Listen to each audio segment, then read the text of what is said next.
చేసాను చూసాం కదా, ఇప్పుడు చూసేద్దాం నెక్స్ట్ వీడియో. ఇంకోండి చూసారా, బ్యాక్ సైడ్ కూడా ఇలా వేసుకోండి.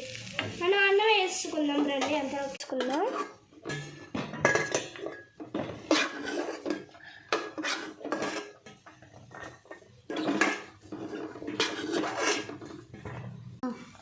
ఇంకోండి మనం గుడ్డట్టు రెడీ వేసేసుకుందాం. ఇందులో స్టవ్ ఆఫ్ చేసుకొని ఇంకోండి ఈ ఆనియన్స్ కూడా వేసుకోవచ్చు. మనకి కర్రీ లేకపోయినా కర్రీ లాగా మిక్స్ వేసుకోవచ్చు.